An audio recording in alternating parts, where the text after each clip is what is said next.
नमस्कार. माझ्या struggle story या यूट्यूब चॅनलवर तुमचं स्वागत आहे.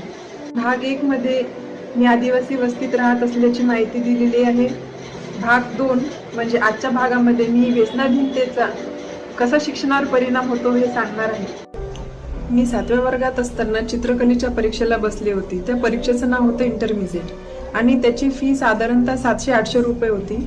आणि चित्रकला शिक्षक जे होते श्री नारलावार सर यांनी मला म्हटलं की सदरची फी तू जमा कर आणि नावाची यादी आणि फी माझ्याकडे नंतर देशील. मग मी ठीक आहे म्हणून मुलींकडून फी जमा केली. जवळपास 1400 ते 1600 रुपये झाले आणि ही फी घेऊन मी घरी गेली. घरी गेल्यानंतर ते नेलेली फी गायब झाली. कुठे गेली.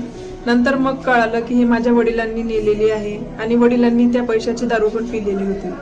मग हे बघा, मला सांगताना असं खूप वाईट वाटतं, संकोच वाटतो, अपमान वाटतो, परंतु ही सगळ्या गोष्टी तुमच्या समोर येणं गरजेचं आहे, जेणेकरून तुमच्याकडे सुद्धा कोणी असं व्यसनाधीन व्यक्ती असेल घरातली, त्यांचा तुमच्या अभ्यासावर, तुमच्या मानसिकतेवर परिणाम होत असेल तर तुम्हाला त्यातून बाहेर येता आलं पाहिजे. मग माझे वडिलांनी जे पैसे फीचे खर्च केले तर आम्ही ही गोष्ट त्यांच्या मित्रांना सांगितली, युसुफ काका म्हणून. तर त्या काकांनी त्यांच्या जवळचे पैसे मला दिले की हे पैसे तू शाळेत फी देऊन दे आणि तुझ्या वडिलांचा पगार झाल्यावर मी त्यांच्याकडून घेईन, तू काळजी करू नको, तू तुझा अभ्यास कर.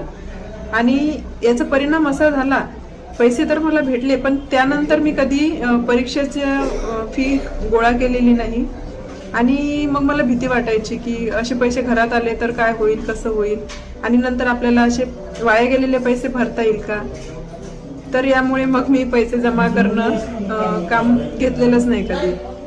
परंतु मी त्यातून हे शिकले की व्यसनाधीनतेमुळे आपण आपल्या मुलाबाळांचा विचार करू शकत नाही, आपण आपल्या व्यसनाचा विचार करतो आणि त्यामुळे लेकरांचं शिक्षण अडचणीत जातं.